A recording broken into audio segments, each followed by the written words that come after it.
Hello, everyone, and welcome to another issue of episode of Free Lunch.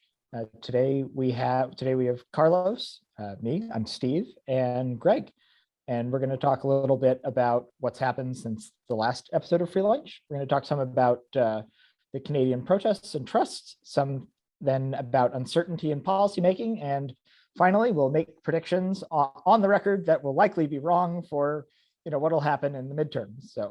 But first. Let's turn it over to Carlos.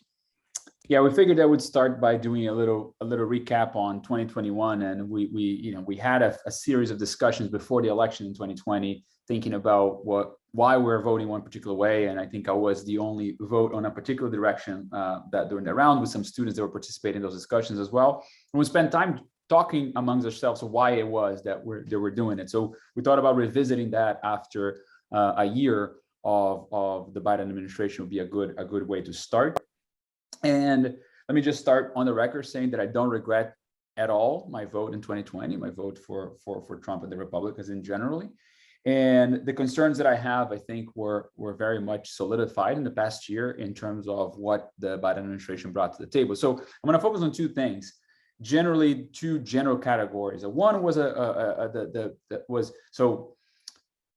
competence versus ideas. Okay, so maybe one might say that as a Republican, I have some ideas that are different from Democrats in terms of my preference for things that are more, quote, libertarian in general, right?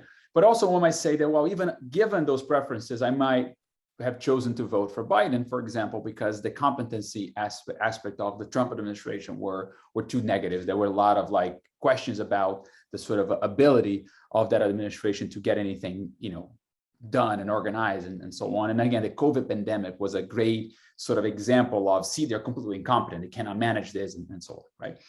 So I think in both directions, I don't see any improvement. Well, I knew there'll be no improvement in terms of ideas. I knew that the ideas of the left are ideas that I reject, that I think are terrible, ideas that are not compatible with a better country ahead of us.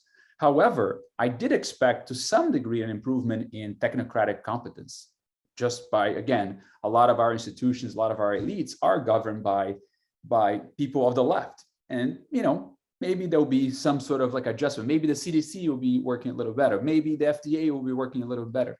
And it turns out that no, we didn't get any real improvement in any kind of competence aspect of this. So just to name a couple of things that are not necessarily related to bills that got passed or big ideas in terms of changing the country, just the running of it, right? The running of the agencies, the administrative state. COVID, the management of COVID under Biden was no better.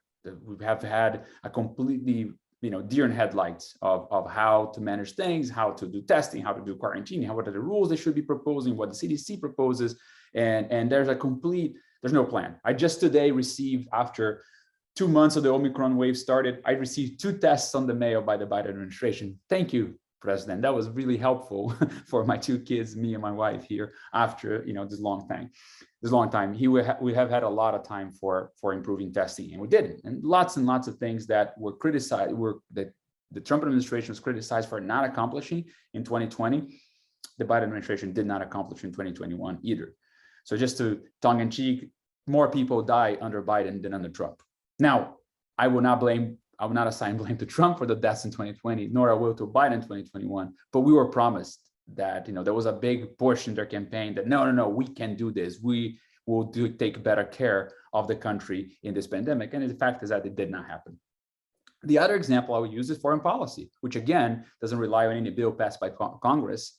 This administration comes in and has no plan, has absolutely no plan. It has no ability to implement a plan in a way that was meaningful. I think Afghanistan is we can spend a whole hour talking about that debacle, whether you agree or not agree with the decision of removing the troops from Afghanistan. The implementation of it was just incredibly incompetent. And finally, currently, the current crisis that we're living through in foreign policy is something that I don't think there is any stated plan. There's no strategy. We're just going by the day here, hoping that Putin does not roll the tanks onto Ukraine. So that, to me, shows that on the competence side, there's no improvement whatsoever in the past year. And then, as we expected in our discussions in 2020, not much got done in terms of legislation. Well, maybe I shouldn't say that, because a $1.9 trillion, I think, bill was passed with infrastructure plus COVID relief thing, which again is a boondoggle of pork, right? So there's not, there'll be years and years and years before any of these infrastructure projects actually take place. There'll be years and years and years before the money that was allocated to help people right now actually get to people. So it's once again a big gesture, a huge expansion of the federal government in expenditures without actual, direct outcomes. But that was bipartisan to some degree, which is terrible. But then nothing else really. After that, Build Back Better and the voting rights things and all the other more left-leaning type of ideas and bills that Biden would like to pass in a divided Congress, in a 50-50 Senate, they have not been able to do. Again, that was expected. And finally, the one thing that worries me a lot is in the same level of the competence discussion is the fact that the nominees that we're getting for important agencies in this administration are radicals, are people chosen on the basis of very strong ideological bent, that I have a huge concern of what kind of long-term consequence of this is. We're going to have an episode coming up talking about the FTC, the Federal Trade Commission, with a 30-some-year-old new person that is the head of that now, that has very strong and radical ideas of how antitrust should be put forward. That was something, a big long-term consequence based on this particular change in that agency. We see the Federal Reserve nominations currently being chose on not expertise, but chose on other types of things. There's a person being nominated right now whose big sort of claim to fame is to say that we should debank a lot of oil and gas and make sure that they don't have access to banking and so on. And it's going to be the top regulator for the Fed. That's not the job of the Fed, is to talk about credit allocation in our economy. And on top of it, another governor nominee that has never wrote a paper or anything. There's no expertise whatsoever in monetary policy or macroeconomics for that matter, and rather works on issues of systemic racism and so on. So again, ideologues, radicals coming into very important agencies that should be technocratic, that should be really competence based. So I'm not surprised by any of this. That's been the bent of the Democratic Party for a while now. And I guess the only thing that gives me hope is that we're looking forward here to, there's a lot of loss of credibility in that administration already after 1 year. So hopefully this is a short-term problem that we live through. So I guess I was the other one who was a player in those election podcasts, and I voted the other way. I voted for Biden also, knowing he'd be a disaster. And he's been about the kind of disaster I'd expected. I still think the country is immeasurably better off him having won than Trump having won. But everything Carlos says is true. There's been very little change in actual day-to-day policy with respect to competence of handling things. So COVID was a disaster before. It continues to be a disaster. That is, our response to it continues to be a disaster. It would have been a disaster anyway, but you could imagine competent government handling of it, and this was nothing like it. There were a few things early on that Biden did that were a little bit improvements. He helped get home testing more available earlier by changing something in the regulatory framework, and that was good. But then there are no home tests. So the few things he moved the ball on a little bit, he dropped the ball on really quickly.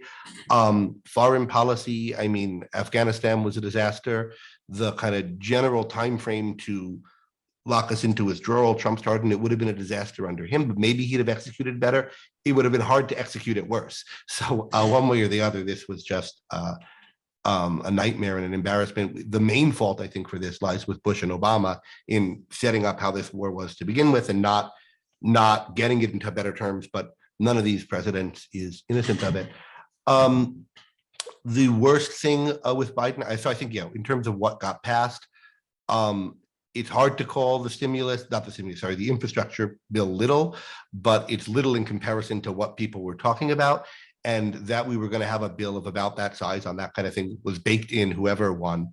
Indeed, we might have got worse with the Republican and the Democrat, because the Democrats will always spend more if the Republican wants them to. And sometimes in this more mixed case, we get a little more stasis. The worst thing, I think, with the Biden administration by far is appointments to regulatory commissions. And Khan, in particular, is someone I'd had my eye on as a real villain way prior to her being chosen by this, from when she was at Yale Law School writing these papers wanting to revive and strengthen the worst of antitrust. And we're going to have a session on her and her what she's doing there later. And there are others. So these are the kind of worst features of it. I think of these as corrosive bad normal, whereas I think of what the main problem with the Trump administration is, I think, a much faster eroding and attack on the norms of constitutional government and practices.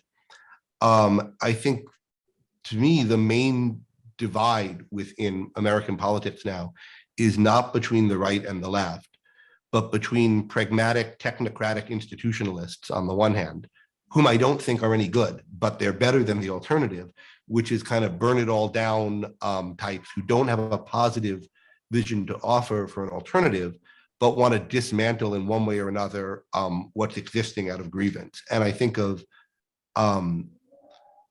too much of the right now as having quickly moved in that direction. I think Trump's the symbol of that. Not everyone he appointed was like that. A lot of the appointees were actually very good, but I think he himself is like that. And what he's mobilized in the Republican Party is like that.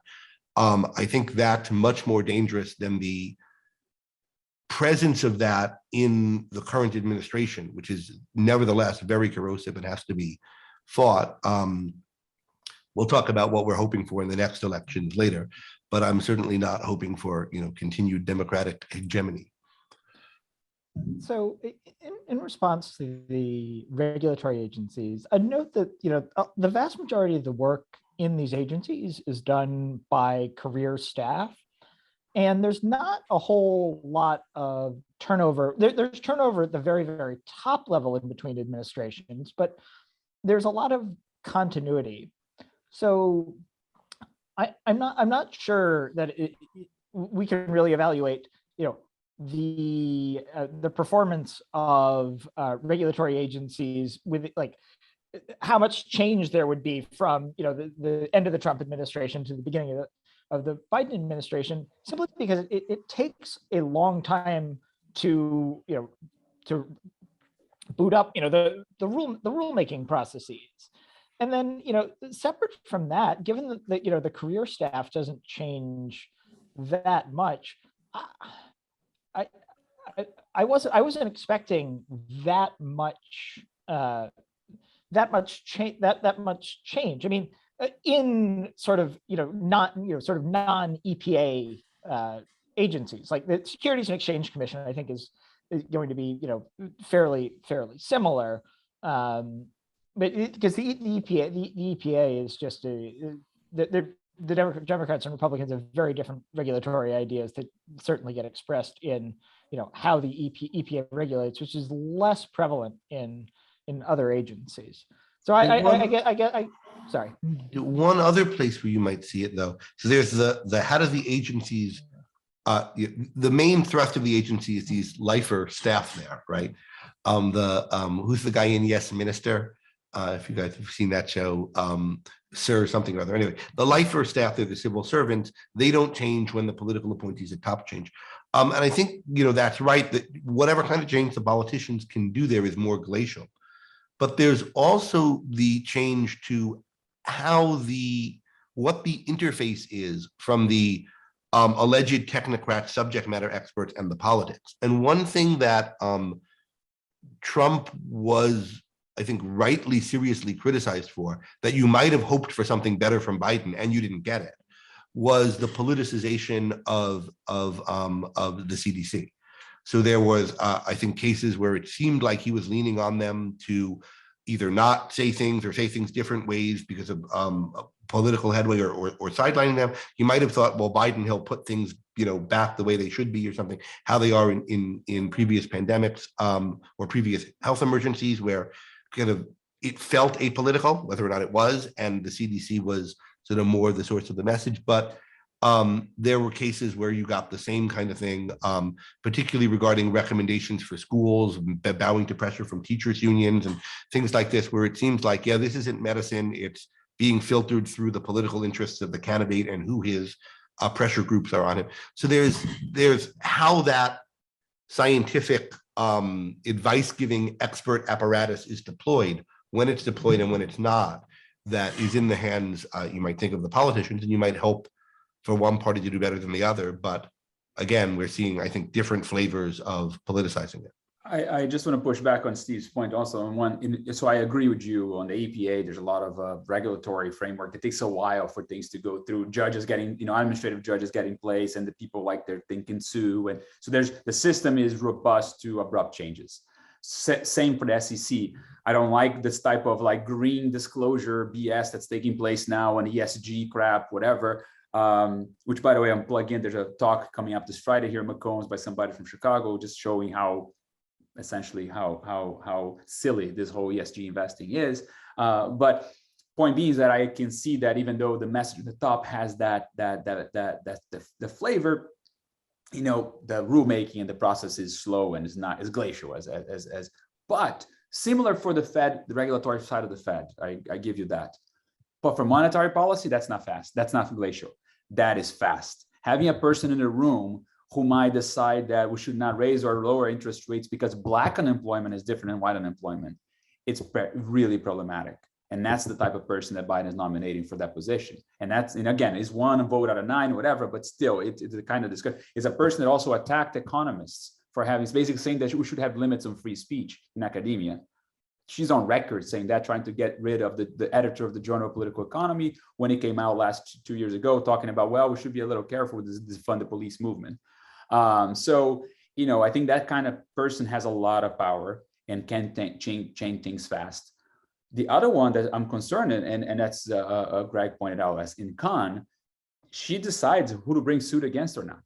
It's a prosecutor job, essentially, and that has a huge impact right now. Now, she needs the prosecutors underneath her to work, right? And it turns out that a bunch of them quit recently because the careerists is there like, wait a second, this is like we're changing the system too fast, right? So there's a big exodus there, which can be good or bad, right? In the sense that I don't know how it's going to be repopulated. So those two in particular are the two agencies that I have a lot of concern with, given the sort of ability they have to change things pretty fast. Yeah, I think you're right in pointing out that not all of the government is sort of glacially slow. There are, the Federal Reserve can make decisions that impact markets, immediately. And so, yeah,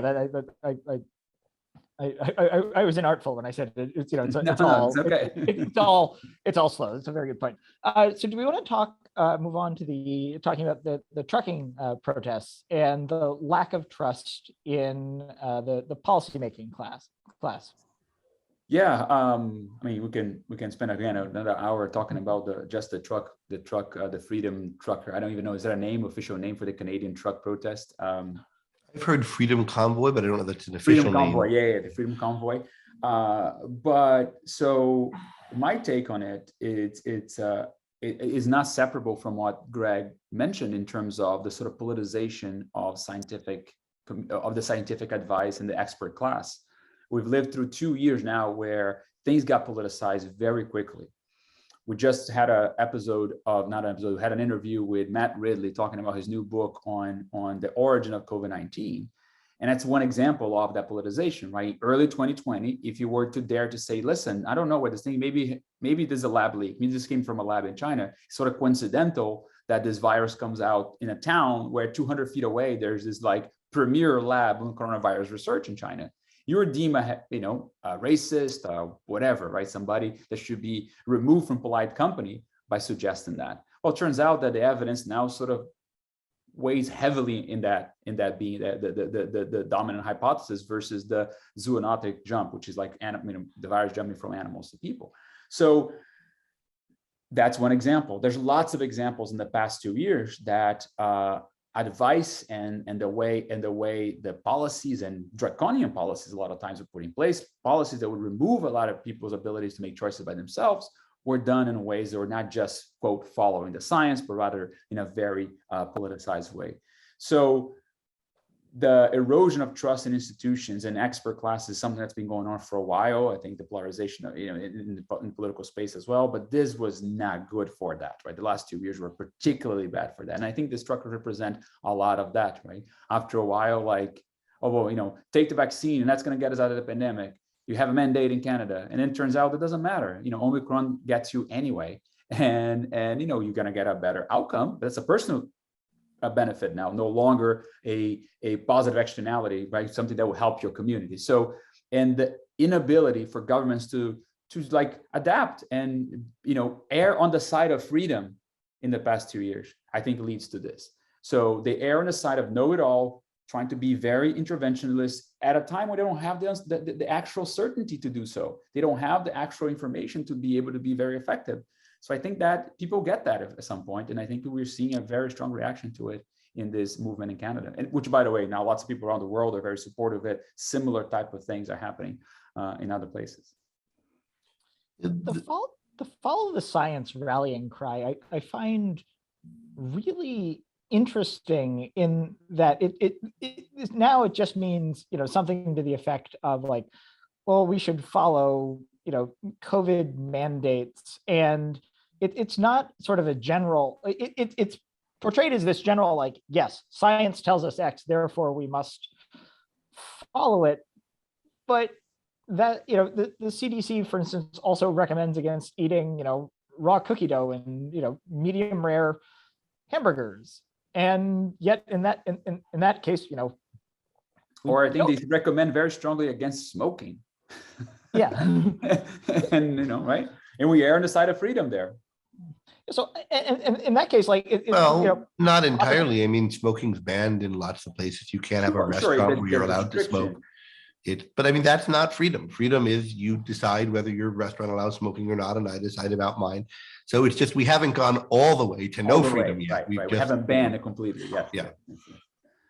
But yeah, your point of following the science being this bad, again, science can outweigh trade-offs, right? Science is a process that collects facts, that collects, uncertainty descriptions of things, representations. Again, another plug for an event we had just 2 days ago about a philosopher of science coming in, talking exactly about that, how models in particular being used for policy, where they're just not really good vehicles for policy.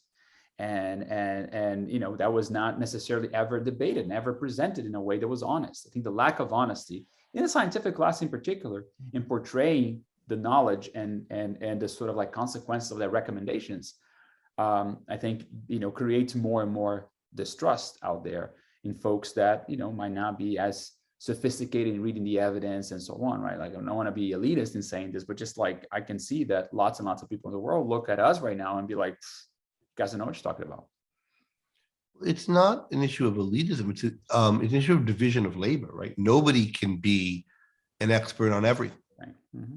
And, so you're a statistician, so you're an expert on the stats of things, but you're not an expert on the data collection that had to do with the stats in every field. And then with all the other causal factors that might not be considered. So you could say, like, at a stats level, is this model good, but not at every, and likewise for every other expert in every area of someplace, there's no universal expert. And so there's no like one voice that science speaks with. What there is a kind of division of labor.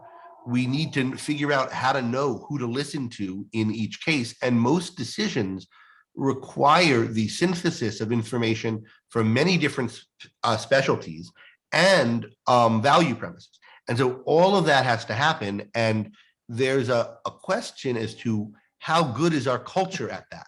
So the trade-offs is about different values that might be guiding it, but also like even to know what'll happen, like will unemployment go up or down if this happens? You need like a number of different factual specialties involved.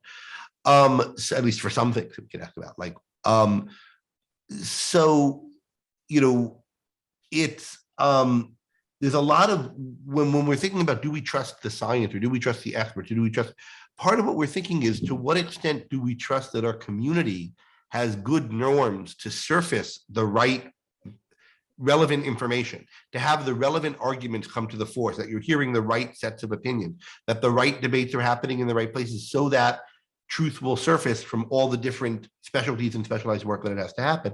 And I think, no society's ever done that perfectly. Many, perhaps most, have done it worse than ours does. But there's a lot of reasons to be concerned that we're not doing it nearly as well as we need to. And then there's the question of what do we do about that? And insofar as you don't trust the mainstream institutions in general or on a given issue, then what do you do? Because I think people tend to too quickly think they know what the right answer is. if you conclude that the mainstream doesn't know what it's talking about. And I think usually the right answer is, if the mainstream doesn't know what it's talking about, we're in pretty bad shape because it's hard for anyone else to figure it out either. You could figure it out on some issues, but not on all usually, because again, division of labor, no one could work everything out. And I think that the last straw on that is that I think we lived through the tail end of a sort of unusual time where we had one institution in our society that could be trusted from many angles. So there was some media was always some sort of bias, and there were like a little bit more right-leaning, left-leaning, but not to the extent that we have now. So now the purveyors of information became, they're in extremes, right? Even though there's a lot of sources you can get online and people can, go listen to Rogan, go listen to this, whatever, but the main sources are very much politicized. And that I think just makes the whole problem even worse, right? We just don't, people quickly make a decision on what is right or wrong in their own minds based on their tribe and whatever channel they happen to listen to. And that's it. There's no update for that. They're more factionalized anyway. I don't know that they were any more objective in the 50s or the 40s or the 60s. I suspect not, actually. But there was a lot more consensus around that what you got from Cronkite was the truth, and what you got from these sources were, if it were wrong, everybody was buying into what was wrong, except for on whatever topics it was, except for very minor, very marginalized people. Whereas now it's much more, there's access to more information, so it's easier to spot biases, problems that the mainstream has, or the mainstream, since there's more than one mainstream. But that leads to people tribalizing, polarizing where there aren't, I don't think, really ideological differences, but a lot of mistrust and hatred of the other and cultural differences. And so now you get this much more factionalization and lack of trust. And that goes to the truckers kind of case, I think, again. So what the truckers thing, I mean, I earlier talked about what I think the real division in the country isn't a right-left division, but the important division, I think, in the country isn't a right-left division, but a division between two groups, neither of which I think that well of, which is the kind of technocratic establishment pragmatist types, and the people who resent that, want down with that, but don't know what they want to put in its place. And I think you get examples of each of that on, various, some of them, the Bernie bros or whatever, are more that on the left, whereas Hillary is more the technocrat on the left. And then on the right, Mitch McConnell is more the kind of technocrat, pragmatist, and Trump is more the replace it with something kind of thing. And we've had a lot of discontent with this technocratic, managerial, allegedly elite bureaucrats for decades now. It's been kind of boiling over and intensifying. There's been diminishing trust in this group, in part, I think, because there's so much more access to information and people can see through certain things, in part because there's been conspicuous failures in America. The intelligence failure before 9/11 is an obvious one, but lots of others. Nobody saw 2008 coming, and that gives you a lot less confidence in the government's ability to plan and protect, and in the banks and so forth. And we've seen breaking out around the world these kinds of to hell with the elites, to hell with the people who are supposed to know kind of movements, which have a point because they do know a lot less than they're purported to, but then that don't really have an alternative. I think the Yellow Vest movement in France, if people remember those protests from a few years back, was an example of this. And the truckers one seems to be something like this also, but connected more to the COVID restrictions. And so I agree with you, but both the Yellow Vest and the truckers have a very specific demand. They're not demanding replace the system, burn it down. Oh, we want to have a libertarian nirvana here. They're saying, don't force me to take a vaccine, which is a very justifiable position from. So, hey, you elites, you failed me for 2 years, enough. We're gonna make, that's it. So they're asking for one thing. And in the Yellow Vest, where maybe there's a representation of a larger thing there, but they were asking for one thing, was a gasoline tax increase that made their lives harder, right? The lives of the working class particularly harder in France during that time. So yes, I think that there is a vertent there, and that's like the opportunity right now. In this sort of, like, you and I are more in the libertarian movement, and we believe that fewer rules are generally better. We want people to be able to make more decisions by themselves. There's an opportunity now of trying to canvass this type of sentiment out there to pass reforms that would be, you know, reforms more in the direction of liberty. How to do so is difficult because I don't see any leadership, any political leadership that's being able to harness that energy that I think might be out there. Instead, what you get is exactly what you're saying. The people there saying, to hell with it all. The sort of populist, which is not a great alternative either, right? So that's the question about each of these. And like both started with a concrete thing they were objecting to, right? And then the question is, what is this movement? Is it just about, we don't want a vaccine mandate? Is it just about, we don't want this gasoline tax? Or is it about something else? What is the movement about? And whenever these mass protest movements, these kind of take to the streets type movements come about, which are very diffuse in their organization, it's a little hard to figure out what's driving them. And I've not looked sort of super deep into the trucker thing, but, you know, if I read 5 things by people supporting the truckers or truckers, they don't all say the same thing. They all don't like the mandates. But what do they want instead? And how do they think it should work? Do they think there should be no mandates? It's not clear to me what they stand for yet, except that they're frustrated and pissed off. Right. And there's a lot to be frustrated and pissed off about. But that's at best to start. You mentioned something to read. I think it was in Barry Weiss's Substack. There was a entry of somebody that interviewed maybe 10 different people in the protest. Again, it's anecdotal, right? 10 people is not a representation, but at least, you know, a qualitative representation of what's going on there. And it was kind of cool because the people are very different kinds of people. They had very different concerns. It's not, you know, speaking to your point, it's not from that report at least, which is a very thoughtful essay. It doesn't seem that's one thing only, right? And sure. Barry Weiss is really doing a service to journalism, I think, with the kinds of, he's getting out a lot of good stuff that wouldn't otherwise. I should say just also with respect to the words, as a matter of general principle, I think public out in the street protests are wrong, taking up streets, blocking right of way, making people have to go out of business because they can't ship what they want to ship, not striking and not trucking, but, you know, like blocking their doors. I think pickets in general are immoral and should be illegal. Pickets that, you know, that block people from going in. I think a lot of what all of these protest movements from the from across the political spectrum, including the BLM movement, a lot of these actions I think are wrong or almost always wrong. There's a very high bar as to what you have to be against and what you have to be for to justify this action.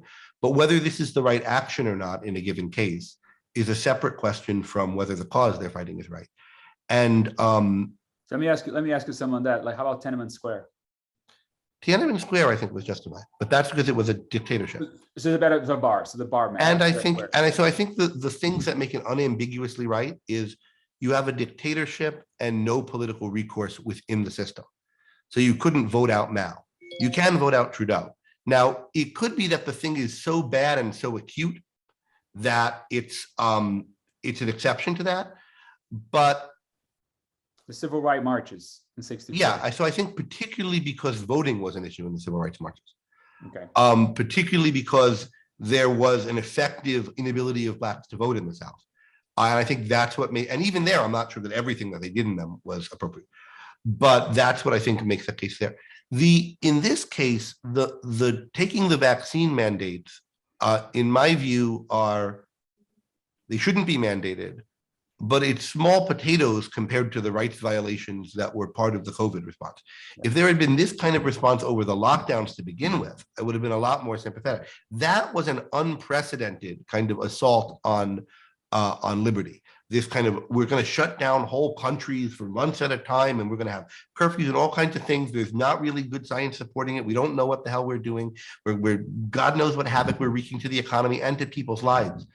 There have been all kinds of vaccine mandates for different vaccines that the evidence is worse on that they're useful for you than this vaccine. I don't think we should have any of those, but this is, I think, a drop in the bucket of an inappropriate government action compared to what was a major aggressive expansion of rights violating power early in the pandemic. And I think what we're seeing is people just fed up. We were okay with it when we thought it would go away in 2 months. Or 2 weeks, right? We thought it was 2 weeks, but 2 years later, people were like, now enough, right? Yeah, that's right. Oh. And so it's interesting that this, like, maybe to circle this topic out, you have all these blue states now dropping mask mandates. And it's not like, Omicron's still around. There's a lot of the infection levels are high, and the CDC is not saying anything about that. The CDC actually is against it. And they're doing because, it's polling really bad right now. People are done. People are just really fed up with it. And, at the end of the day, right, the political system actually respond to voters. And that's an example of that, which is good. So this gets into the next thing we wanted to talk about, which is uncertainty in policymaking, and especially now we have. I mean, granted, there's still a lot of uncertainty as to where COVID will go. Omicron sort of, at least from my perspective, came out of nowhere. But in terms of thinking about this, decision making under uncertainty, suppose there's another virus that comes up that threatens to become a pandemic.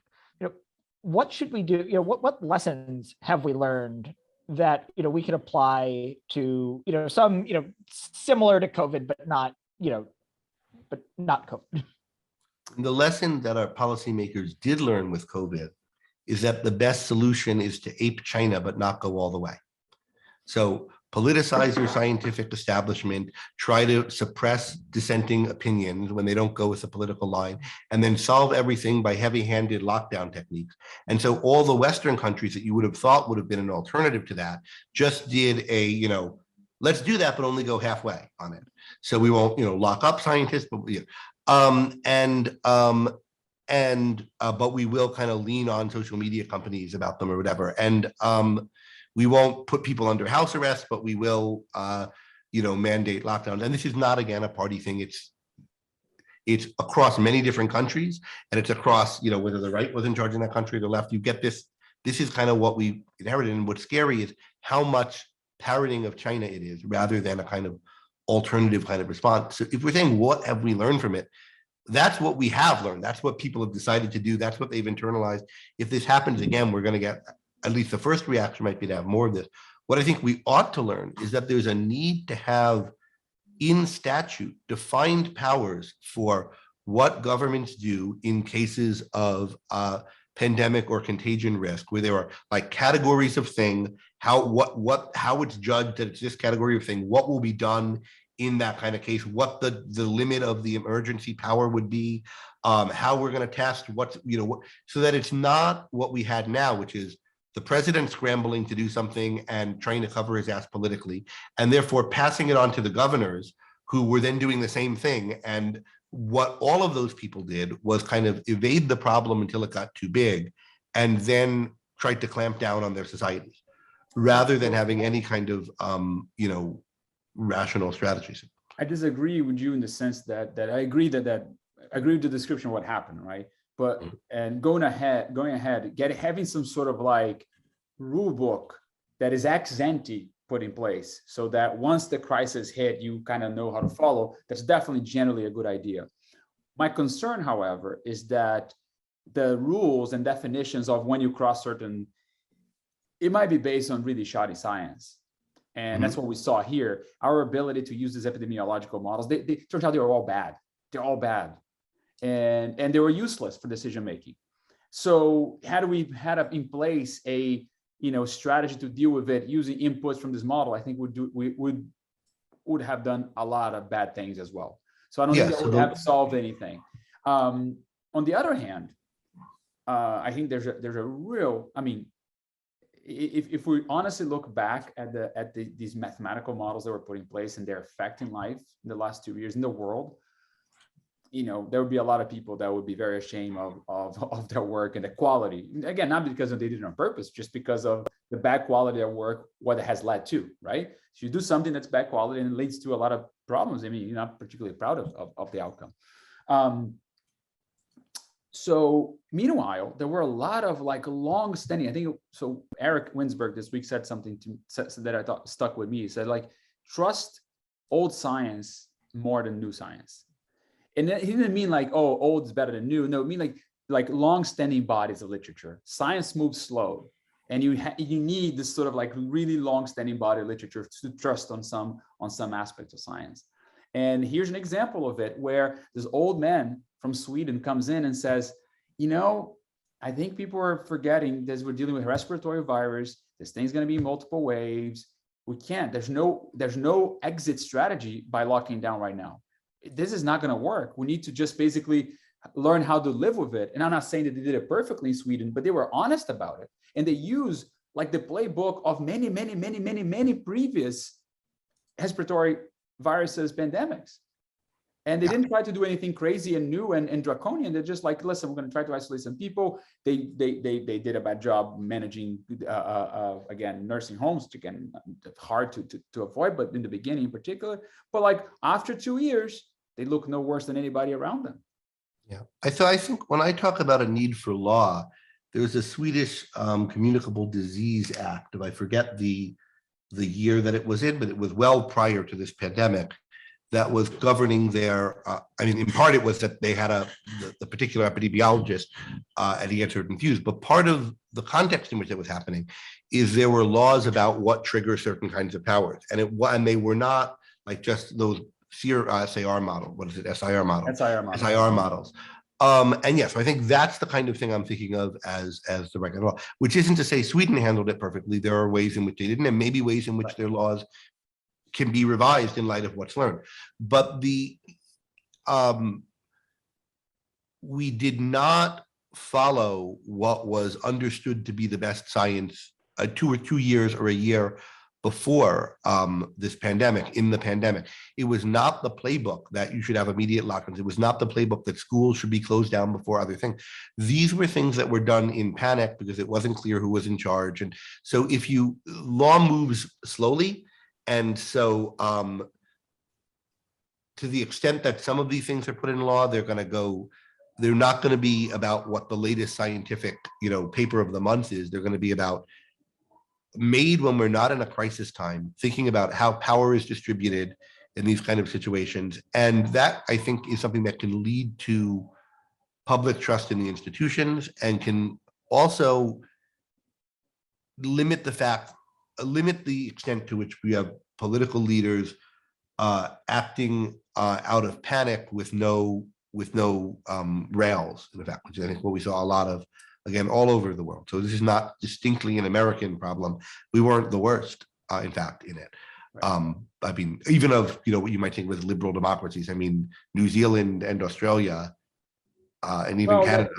And people will point to them as successes, right? But like not for the right reasons. The fact they avoided the initial, overwhelming contagion because of the fact that, they had the ability to control inflow, right? As islands, it's something that is non-trivial in the progression of the disease in that country, in those countries relative to the rest of the Western world in particular, where constraining freedom of movement is something more difficult. Yeah. I want to say that, one of the lessons that I learned here, or one of the things that I think is that testing turned out to be a far bigger deal than I thought. Because I thought in the beginning, okay, we have lockdowns. This will, certainly be done in, a month or two. But, time and time again, it seems that, the best sort of mitigation strategy beyond investing in vaccines, like, Operation Warp Speed worked. I think, I think it definitely worked. We got vaccines out of it that are effective vaccines out of it. But the other thing, like, I would want something in terms of Greg's framework, like what laws would be some framework that we could spend a lot of money very quickly on tests.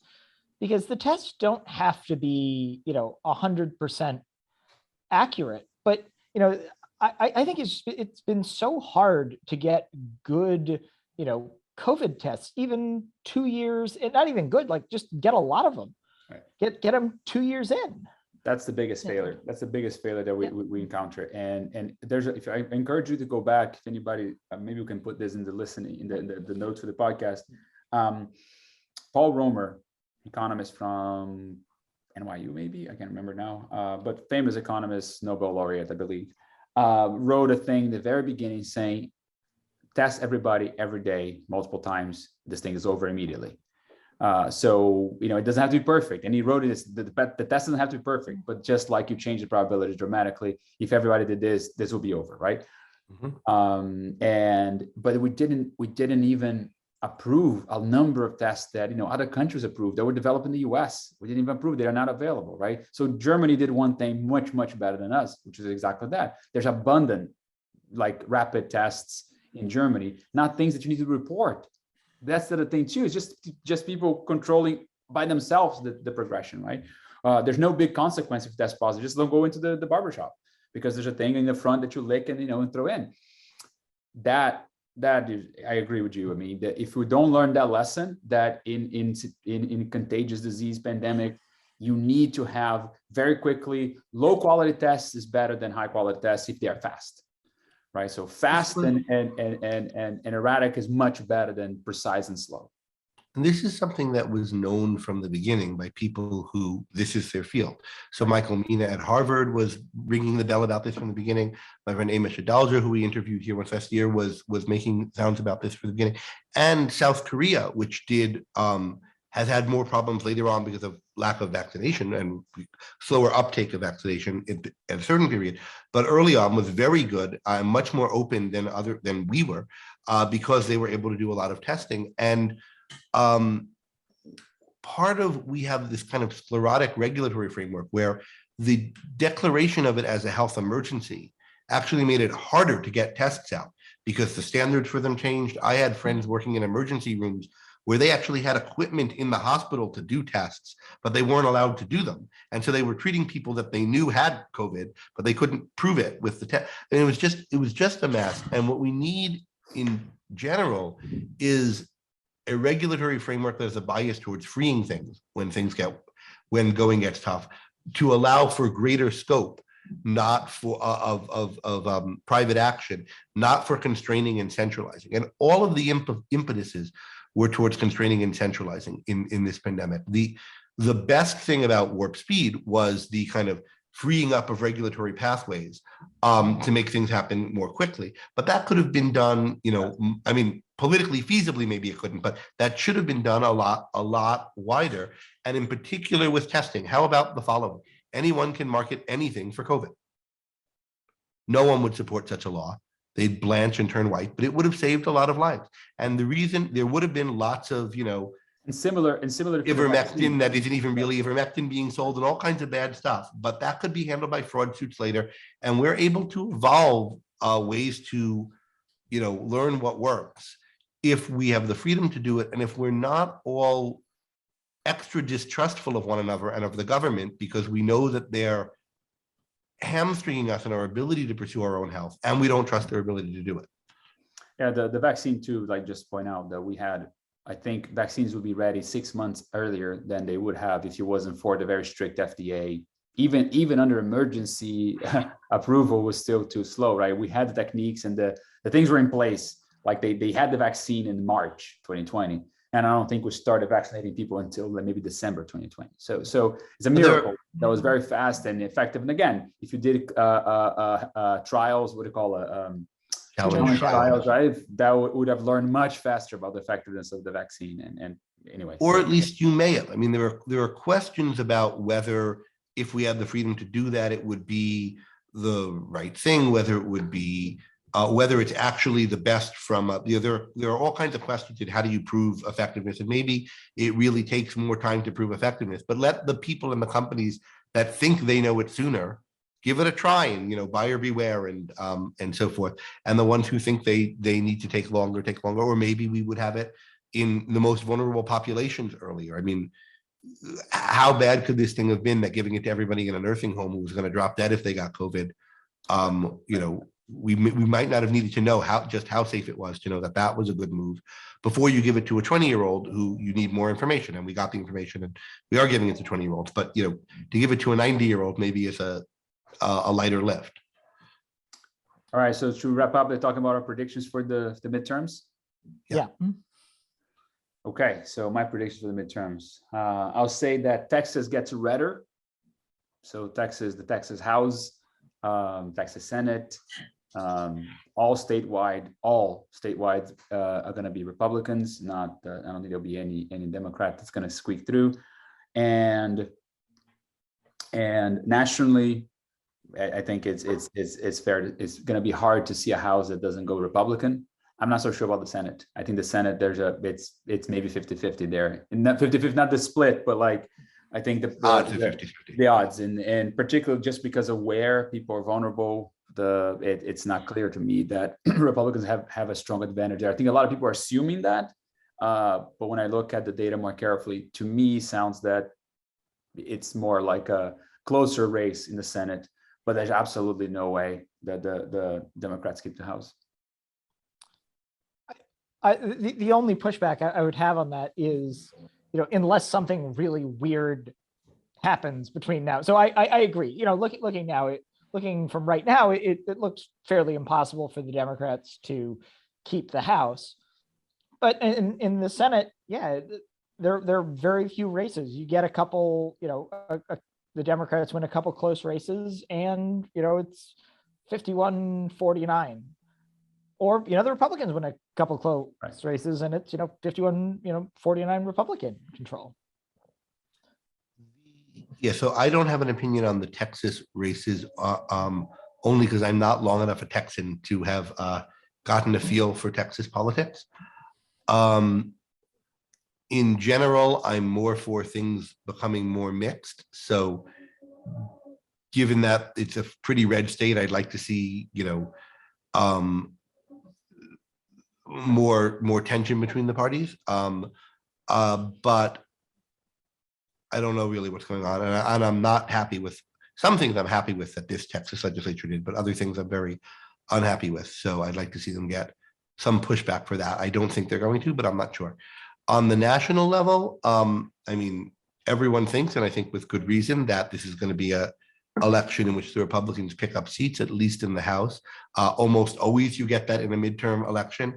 Almost always you get it in a midterm election where the president's approval rating is not good and Biden's is not good. And no one's ever been a big fan of Biden, right? He won by not being Trump, and he's still not Trump, but he's not running against Trump now. So I expect the Republicans to pick up seats. What I think, I don't know about the Senate either. What I think is more important, though, in general, than which party wins, is what happens within the party. So I'm interested in seeing what happens in primaries. I'm interested in seeing when you get a candidate who's notable in one direction or the other direction from the party mean, does that candidate do well or badly? I think insofar as we have the kind of broad political system we have, you're going to get parties exchanging power every couple of years at the national level. If the public opinion shifts enough that that's not going to happen, the parties will shift to be there. So we're going to have a system in which the parties, trade off, and most of the time we have mixed government. And the question is, what's the constitution of those parties? Is the Republican Party about what? Is it about markets and lesser regulation? Is it about making sure that the country has lower immigration and fewer imports? Is it about religion? Is it about freedom for religion, which is a very different thing? Is it about a cult of personality around a particular leader? And likewise for the Democratic Party, is it about some plausible vision of racial justice and equality, or is it about burning down the world as some kind of totem for redressing past sins in a way that won't do it? Is it about socialism? Is it about unions and working people? Is it about, what is it about? And in both parties, to what extent, whatever their problems and whatever they think the problems of America are, do they acknowledge that there's something really great about the American system that we need to work to preserve, including working to preserve in a context where we disagree with a lot and are going to be exchanging who's in power sometimes? And to what extent do they see it as a situation where we have to jockey to make sure the other team never gets in power, despite the fact that we don't disagree on fundamentals, because they don't. I disagree with some of fundamentals, and maybe we here do, or some of us, but we don't. But where we're seeing it as, we got to kill the other team before it gets power again. So that's in both parties. I'm looking for more people who value the institutions in America and are less about dunking on the other team and hoping to see people like that do better in primaries and people who are on the opposite side do worse. I'm not too optimistic, but that's what I'm hoping for. So actually, I am pretty optimistic on that dimension. And here's a couple of data reasons on that. One is what's happening in Texas. In Texas, which is a very important Republican chunk of the country, right? You get establishment candidates across the board. So they're the old school Republicans, which might be criticized in various ways, but that's like you're not getting the sort of Trump-esque vertent of the party dominating and changing things here. So that's one good indication of it. And the primaries are going on now. Early vote just started, but that seems to be what's about to happen here. The other thing is the way in which their polls, and if you read The Economist this week, there was a poll on basically Republicans versus Trump. Whether your support is Trump or Republican Party, and there's a big change there in the last 6 to 8 months where it's becoming more and more supporting the Republican Party versus supporting Trump, which again is a decoupling there, which is good. And then the third thing is that this election is going to be like all elections, really driven by independents. And there's this Steve probably knows best than me here in terms of the way they ask questions about Democrats, Republicans, and independents. And oftentimes there's like the preferences are, Democrats are here, Republicans are there, and independents sort of fluctuate in the middle. Independents right now, in terms of issues, they're very much with Republicans, very, very strongly with Republicans. So I think that if that's the case, and they are going to be less tempted, I think, to vote for the type of more extreme, populist types of candidates out there, if they're participating in primaries across the country, to the extent they do, which is maybe that's my flaw in my argument here. I think that you're going to get actually a moderating influence in the choice of candidates, which means that not moderating like centrist necessarily, but just not the more extreme versions of what could be. Yeah, I hope so. I mean, I agree about the independent voters. It's how the primaries work that I'm more worried about, but I don't know enough about them. Steve, maybe you know more. Well, there's some good research that essentially when extremists win primaries, they do fairly horribly in the generals. So there's hope in that direction. And then there's some new research about extremists in Congress tend to have much worse post-congressional careers, in terms of like getting on boards and things like that, than more moderate members of Congress. So there are incentives to be more. I think primaries, there's an incentive to play to the the stronger the wings of your party, just because that you can get more votes that way. But in terms of general elections and then post-career options in Congress, there are incentives to moderate. So. And there's a couple of Senate races that the primaries are pretty heated. That is looking again to be the crazier people are not getting far ahead. I think Ohio and Pennsylvania. I mean, you might not like what JD Vance, how he's been coming across, but he's taking advantage of a situation. I don't think he's there were options there that were to the right of him, right? And similar in Pennsylvania, I think it looks like the more quote traditional Republicans are gonna come out of there.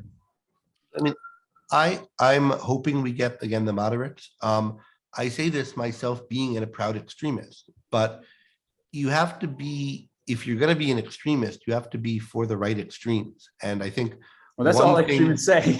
Yeah, I know.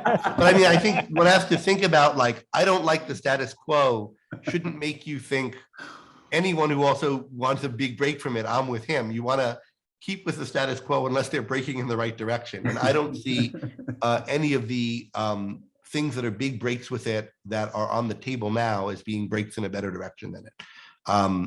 When one comes along or we're able to make one, I'm happy to go to the nines with it. But I think right now we're seeing status quo and worse movements in politics, and that's troubling. Hopefully we're backing from that precipice and getting into a place where we can get more positive movement in a better direction in the next generation. All right, I think that closes for us today. Steve, before just our next episode, we're going to talk about FTC and antitrust. So the wrath of Khan. The wrath of Khan. There you go. All right. But before we go, we Go have to ahead. have our disclaimer. Oh, yeah, go ahead. The views on this podcast don't necessarily represent the views of the University of Texas or necessarily our views tomorrow. So, Thanks, I Tom. like it. Yeah. But anyway, we'll see you at the next free lunch.